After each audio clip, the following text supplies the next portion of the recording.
Je crois que j'ai presque rattrapé le temps. Donc on a peut-être un petit peu de temps pour un échange avant de manger. Oui. On appelle des intervenants de ce matin pour pouvoir répondre aux questions.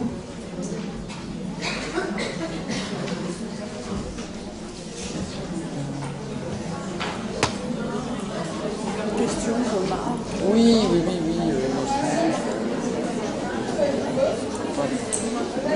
Bon, il y en a qu'un micro. Et alors, on n'a qu'un micro. Donc, ou vous parlez très fort, ou c'est nous, mais enfin, bon, on va se débrouiller. Donc, on est à votre disposition pour répondre à vos questions, vos remarques, vos commentaires, vos interrogations.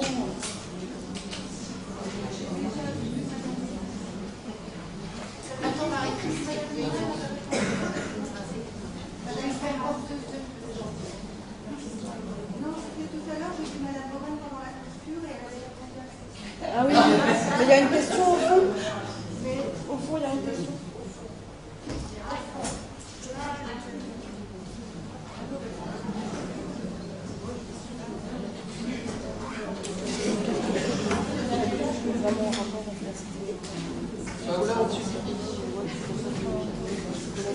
Bon. Est-ce qu'il serait possible d'avoir les références de M. Bayeul concernant oui, sans problème. le recueil Oui, je les laisserai de toute façon à Joël, et puis après par mail, il n'y a aucun souci. Sur le tableau. Oui, il n'y a pas de problème, je marque tout ça. Pas les références du lycée. Oui, il n'y a aucun souci. C'est un recueil qui est fait par Berger-Levrault, et Berger-Levrault, c'est en fait une société qui édite des textes officiels. Pas nécessairement que sur l'infirmier, mais il y a donc ce recueil, il n'y a pas de problème. Je vais essayer de faire que tous les infirmiers CSTRN on l'achète pour que vous l'ayez. Bah, les autres, Oui, je vais vous les laisser, il n'y a pas de souci.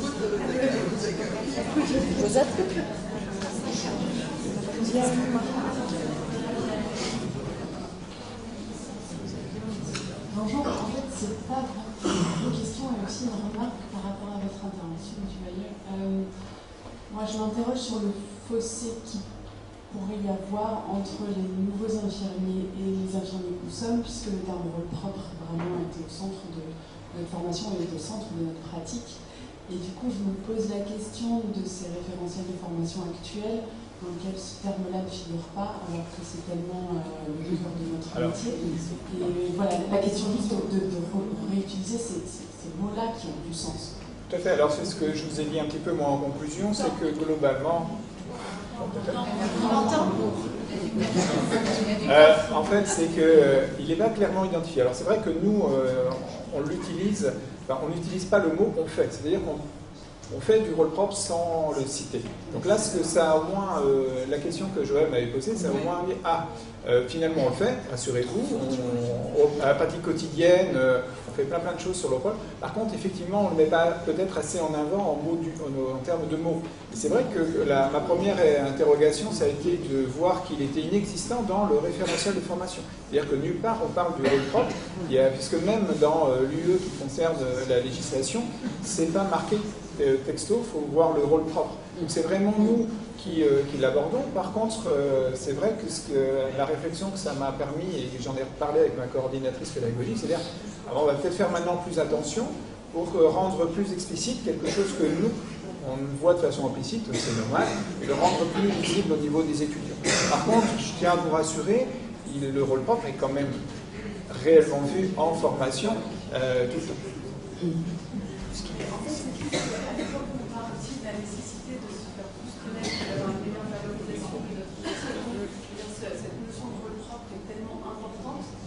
Pour moi, le mot, c'est vraiment... Tout à fait, oui. Je suis d'accord. Alors, c'est pas pour nous dédouaner, mais l'idée, c'est que quand le nouveau référentiel est apparu en 2009, ça a été, vous avez vu, c'est paru un 31 juillet, c'est-à-dire que le 31 juillet 2009, on savait réellement que le 1er septembre 2009, il fallait avoir ce référentiel de formation. C'est-à-dire qu'on était jusqu'au 31 juillet, on ne savait pas comment on allait organiser la rentrée. Et après, ce qui nous a quand même très focalisé, c'était cette universitarisation, ce changement de paradigme, avec notamment aussi des changements de référentiels, enfin de notions avec des UE. On perdait aussi, nous, quelque part, un peu un pouvoir au niveau des UE universitaires, puisque dans l'ancien système, c'était nous, en tant que formateurs, qui choisissions nos intervenants. On organisait la structure, on va dire, planification et la répartition des UE avec une progression qui était interne à l'IFSI, mais au moins tout le monde était cohérent. Et là, en fait, on a dû subir beaucoup plus de choses, hein, et notamment tous les éléments, tout ce qui est enseignant universitaire, nous, on ne choisit rien du tout. Et au niveau des méthodes pédagogiques, c'est beaucoup... voilà, c'est vraiment carrément différent de l'ancien système. En fait, c'est aussi ça, parce que moi, j'étais infirmière en 2 ans de travail dans l'éducation nationale. Du coup, j'ai mené mon travail de mémoire justement sur les enseignants, mais je me suis penchée sur les référentiels de formation, justement. On n'entend pas. Plus dans le micro. Donc, je recommence. Oui. Je suis infirmière en santé au travail, et donc mon poste est à l'éducation nationale. Et donc, mon mémoire a porté sur justement les enseignants dans une discipline. Et du coup, dans le cadre de ce mémoire-là, je me suis penchée aussi sur le référentiel de formation. Et je me suis rendu compte qu'en fait, justement, le fait que les mots ne soient pas marqués dans le référentiel de formation, ça faisait du coup un fossé énorme entre ce qui allait être enseigné et ce qui était plus ou moins évident, mais vu que ça c'était pas écrit dans le référentiel de formation, en pratique, ça n'était pas fait. Donc c'est pour ça que je m'interroge, mais vraiment sur juste...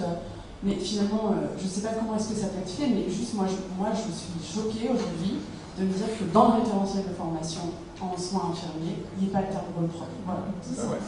Parce que je pense que ça a vraiment une incidence, enfin ça peut avoir une incidence importante. Si je Donc, pour vous rassurer, je dis, ça va faire partie d'une des réflexions qu'on va avoir nous, pour simplement régulièrement rappeler qu'on a un rôle propre, et ça va être à nous d'être plus vigilant en fait par rapport à ça, et d'utiliser les mots qui sont pas marqués. Concrètement, sur le terrain, est-ce que ça donne des professionnels différents? Non, en fait, parce que c'est pareil, dans le référentiel de formation, on nous dit qu'il faut former des personnes qui sont autonomes, réflexives. Je veux dire, avant on était autonome, on était réflexif aussi, quoi. Donc, voilà, quoi. Je pense pas que le profil va peut-être pas si changer que ça. Par contre, on dit toujours c'était mieux avant, des tas de choses comme ça. Oui et non, c'est-à-dire que y a ce que nous on a vécu. Moi j'ai tendance à dire que ce qui ne va pas dans le système actuel, hein, c'est plutôt les quotas et le manque de disponibilité de stages. C'est-à-dire que vous pourriez, on pleure pratiquement pour avoir des stages dans des structures.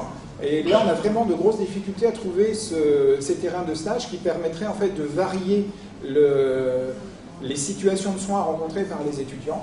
Ça, pour moi, c'est le côté un peu dommageable. Et à l'intérieur, vous avez des fois des plages au niveau des stages. C'est-à-dire que ce n'est pas nous qui décidons aussi des plages de stage, hein, c'est la loi. Le texte qui nous dit c'est 5 semaines sur le semestre 1, c'est 10 semaines sur le semestre 2. Et des stages de 10 semaines, des fois, c'est bien, mais c'est long aussi. Et si je devais comparer à un système comme moi j'ai eu vraiment il y a très très longtemps, il y a un autre siècle, on avait des stages de 4 à 5 semaines grand maximum. On n'en avait pas plus qu'actuellement. La seule chose, c'est qu'il fallait très vite changer. Et moi, j'ai le souvenir d'avoir été étudiant, élève, plus exactement, et quand on était 3 en stage en même temps, c'est qu'il y avait vraiment beaucoup de stagiaires en même temps dans le stage. Et on était 3 de promotions différentes, d'écoles et de promotions différentes. C'est-à-dire que quand j'étais en première année, les autres, il y avait sûrement une 2e année et une 3e année. Et la 3e année encadrait en partie la première année. Là, maintenant, je suis déjà allé voir en visite de stage des étudiants, où quand je suis arrivé, l'étudiant me dit on est 9 stagiaires sur le poste. Alors déjà, je trouve aberrant que le cadre ait accepté ça, mais alors là, je dis waouh, ça devient quand même très compliqué. Et c'est plus là que ça, je veux dire, c'est différent par rapport à avant. Par contre, au niveau du profil, j'ai envie de dire, si ceux qui étaient curieux dans l'ancien programme, on va les retrouver là, on a le même type de profil. Celui qui se laisse vivre, il se laissera vivre. Ça n'a rien changé pour moi par rapport à ça. Donc derrière, je ne pense pas que ça va changer énormément de choses. La petite chose quand même qui peut être différente, c'est les motivations à exercer cette profession. Où là, on n'a pas le même profil de personnes, si vous voulez. Ça, c'est enfoncer une porte ouverte de dire que les jeunes d'il y a 20 ans, c'est pas les jeunes de maintenant. Pas du tout les mêmes préoccupations. J'ai envie de dire un côté peut-être un petit peu plus individualiste, alors qui change un peu maintenant, mais ces dernières années, c'était ça. Et maintenant, c'était pas rare de voir un étudiant infirmier arriver et de dire non, moi j'irai jamais travailler là parce que les horaires me conviennent pas, moi je veux un week-end, moi je veux tous mes week-ends, je veux toutes ces choses-là qu'on n'avait pas du tout avant. C'est-à-dire qu'on avait l'impression qu'ils se préoccupaient plutôt d'eux avant de voir. Alors est-ce que c'est un bien, est-ce que c'est un mal, est-ce qu'on n'est pas corvéable à Bercy non plus, hein, est-ce qu'on était peut-être trop gentils nous, mais c'est plus là-dessus que ça risque que ça a changé. Moi, je voudrais apporter un complément à la question précédente. Le rôle propre infirmier, nous l'avons incorporé. Et les savoirs incorporés, on a toujours du mal ensuite à les définir, à les mettre des mots dessus.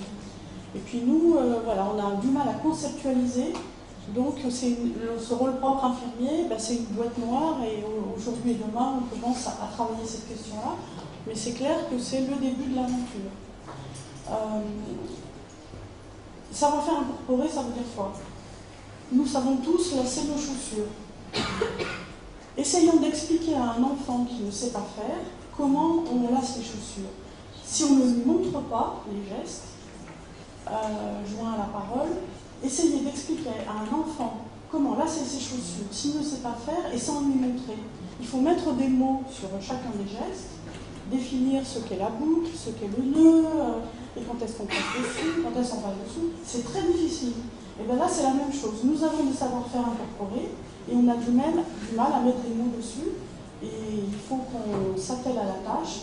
Donc ça passe par les écrits, par les communications, par les échanges, par la controverse professionnelle. C'est de débattre dans la communauté et ne pas rester non plus en vase clos, aller vers les médecins du travail, vers les ergonomes, vers les psychos du travail, s'enrichir. Les psychos du travail, les ergonomes nous apportent beaucoup. Tout le champ des sciences humaines aussi d'ailleurs.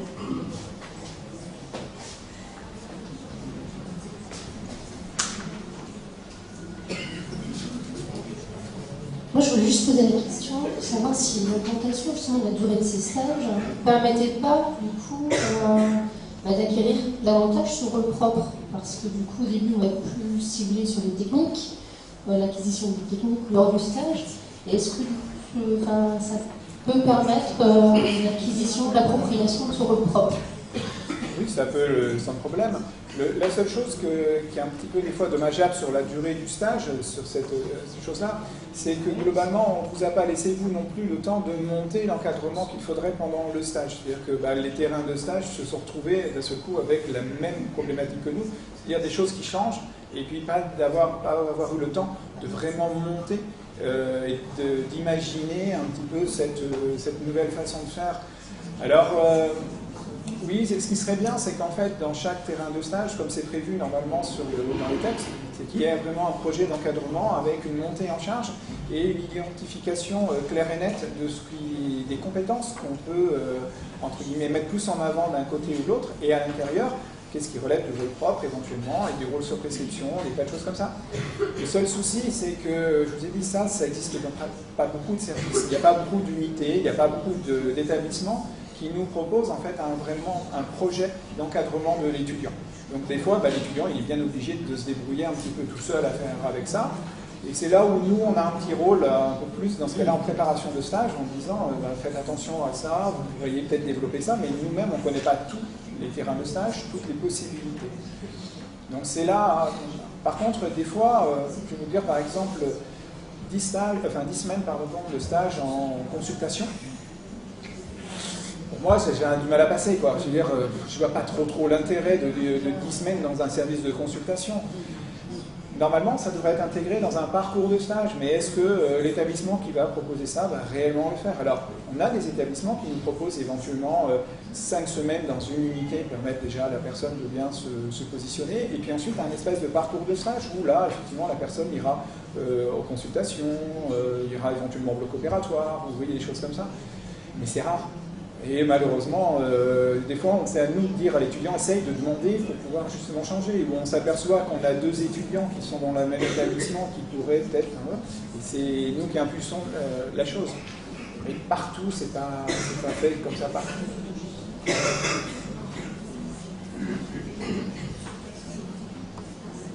Josette.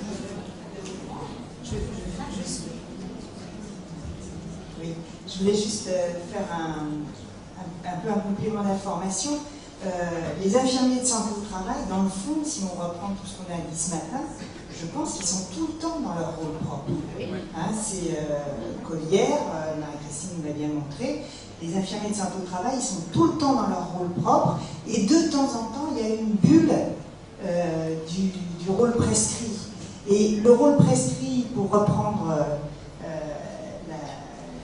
l'excellente intervention de la juriste, le rôle prescrit, il est défini que dans le Code de la santé publique, à un moment où on va faire des gestes invasifs, puisque c'est vraiment l'essence du rôle prescrit. C'est que tout d'un coup, l'infirmier ne va pas pouvoir faire ce qui est une atteinte à l'intégrité physique de la personne, et donc à ce moment-là, et seulement à ce moment-là, on va rentrer dans un rôle prescrit. Hein. Donc en santé au travail, c'est très rare, c'est les vaccinations, enfin bon, on connaît toute la liste des actes, hein, du rôle prescrit, et encore, dans ce rôle prescrit, on va continuer quand même à faire du rôle propre, puisque effectivement, le geste invasif, il ne va pas être isolé. Il y aura toujours à côté de l'éducation, il y aura toujours à côté de l'écoute, et il y aura toujours du care et du prendre soin. Hein. Et puis, donc, là, c'est ce qui est défini dans le rôle, enfin, dans le Code de la santé publique. Et donc, quand ce rôle prescrit, ce sera souvent par un protocole, puisque ce sera une prescription collective, qui n'est surtout à ne pas confondre avec le protocole pour lequel le protocole dont vous avez besoin pour faire des entretiens infirmiers, qui n'est pas du tout un protocole de prescription. Attention, dans l'entretien infirmier, on n'est pas du tout dans le rôle prescrit, mais dans une mission qui est donnée par le médecin du travail, ce qui est très différent. Un entretien infirmier, vous n'êtes pas dans un geste invasif du tout. Donc on est dans une mission de ne pas confondre 2 mots protocole, celui du Code de la santé publique qui est dans le rôle prescrit et celui du Code du travail qui est dans une mission. C'est tout à fait différent. Voilà, c'est ce que je voulais vous. Je voulais juste, en complément, si on prend l'exemple des tests visuels, quand ils sont réalisés par la secrétaire, elle fait les tests et elle passe le relais au médecin. Quand nous réalisons les tests visuels, nous allons adapter ces tests en fonction de l'activité de travail. Vous êtes commercial, on va faire le champ visuel. Vous travaillez sur l'écran, on va s'intéresser aux phobies. La secrétaire, elle, c'est son prescrit, c'est vision de loin, vision de près, et basta. Donc nous allons adapter les tests à la personne, à son poste de travail et ses risques, et puis nous allons faire un premier niveau d'analyse. Ah ben oui, 6, il faudrait penser 6 en vision de près, voilà, il faudrait penser à une correction de presbytie. Ça, la secrétaire ne peut pas le faire. Et puis le médecin, après, il a aussi son niveau d'analyse à lui. Mais voilà, on n'est pas que dans le prescrit bête et discipliné, vision de loin, vision de près.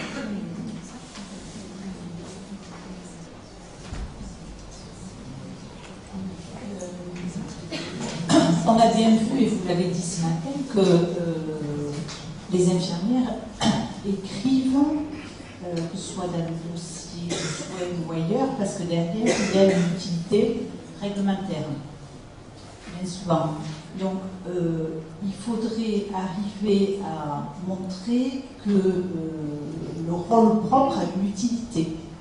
Je pense que pour trouver la nécessité de l'écrire. Et je ne suis pas persuadée qu'on l'ait suffisamment identifié pour pouvoir dire il est utile à ça, ça et ça. Et je pense que c'est là qu'on a la difficulté d'ailleurs à pouvoir écrire sur le rôle, à mon sens. Après, la difficulté sur les dossiers de soins à l'hôpital, elle vient aussi de la tarification à l'acte. Et c'est bien pour ça qu'on écrit que des soins prescrits, et derrière, on n'écrit pas notre fameux rôle. Mais en santé au travail, effectivement, comme on est dans le cœur du métier, je pense qu'il faut d'abord travailler sur l'identification, pouvoir après dire ça c'est nécessaire ou pas. Et après, j'ai une question par rapport à la juriste, c'est une question qu'on a eue hier avec Véronique, mais que j'ai depuis un moment.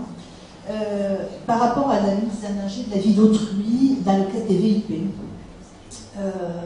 l'infirmière passe à côté de repérage d'une exposition à un produit, voilà, et n'oriente pas le salarié vers le médecin du travail, dans le cadre après d'un suivi particulier.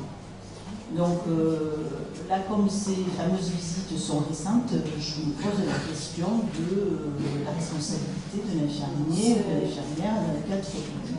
C'est dans ce cadre-là que j'ai cité effectivement l'éventuelle infraction pénale mise en danger de la vie d'autrui. Sauf que, vous me dites si je me trompe, mais moi j'ai pas d'exemple pratique à donner là-dessus. J'ai pas un arrêt où il y a eu une condamnation d'un infirmier. Non mais parce que c'est nouveau. Non, non, non, ce n'est pas nouveau. Je vous rappelle que quand même, dans l'ancienne surveillance médicale renforcée, on pouvait déjà notamment étendre la périodicité entre chaque visite réalisée par un médecin du travail, sous réserve notamment de mettre en place ce qu'on appelait les ESTI, les entretiens santé-travail infirmiers, à l'issue desquels il fallait également orienter le salarié de suite vers le médecin du travail si vous souleviez le moindre problème. Donc le fait d'orienter comme ça le salarié suite à un entretien infirmier, je pense que ça existait déjà avant dans les services, en tout cas qui pratiquaient les ESTI. Du coup, on aurait pu déjà envisager, pourquoi pas, des mises en cause pénales dans ce cadre-là. À mon sens, ça risque d'être plus fréquent. Ça peut être plus fréquent maintenant, parce qu'effectivement, avant c'était une visite intermédiaire, là, pourquoi pas, au regard du texte, ça peut être un suivi complet. Donc la question derrière que j'avais, c'est par rapport à l'assurance. Est-ce que les infirmiers, dans ces cas-là, doivent s'assurer autrement? Est-ce que c'est l'employeur? Je ne pense pas qu'en termes d'assurance, il y ait des différences à faire. Je pense que de toute façon, il faut d'abord, dans un premier temps, voir ce que couvre l'assurance de votre employeur et ensuite en prendre de toute façon une en plus si vous vous rendez compte que l'assurance de l'entreprise ne couvre pas vos actes particuliers. Je ne suis pas sûre que, vous pouvez rajouter si vous connaissez un peu mieux les assurances, mais je ne suis pas sûre qu'il y ait plus à faire, et surtout quand on parle de responsabilité pénale, parce que je vous rappelle que la responsabilité pénale n'est pas assurable. On ne peut pas s'assurer contre l'éventuel risque de mettre en danger la vie d'autrui, de violer le secret médical, etc. Donc non, je ne pense pas qu'en termes d'assurance, il y ait des changements. Même si effectivement on pourrait envisager à terme des mises en cause pénales ou civiles un peu plus fréquentes. Voilà, ce sera intéressant de suivre l'actualité sur ce point. Bien sûr.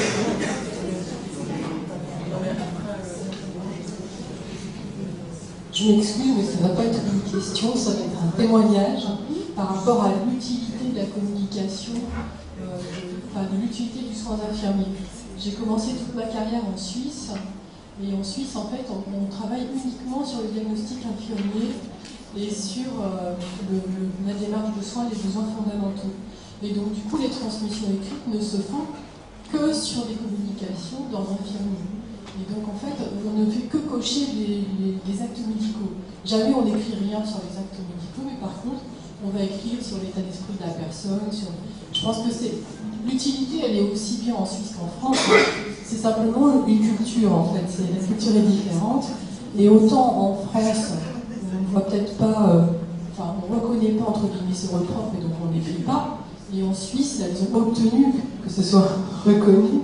Et donc, c'est tout à fait naturel de l'écrire. Voilà, c'était juste ça. En France, on a quand même maintenant les schémas cliniques qui actent le diagnostic infirmier. Et donc, les infirmières peuvent cocher dans certaines structures, il y a des dossiers à ratifier, où l'infirmière peut cocher un diagnostic. Moi, mon expérience, elle date de 1989, donc c'est assez vieux.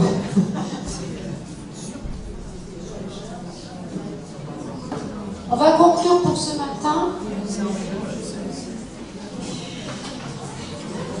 On va vous donner une petite... Je voulais juste rajouter un petit truc, c'est que par rapport au rôle propre, comment il est entre guillemets valorisé, comment il est identifié, on est d'accord que le rôle propre, c'est bien l'affirmation de notre profession, la reconnaissance. Je vous invite quand même à...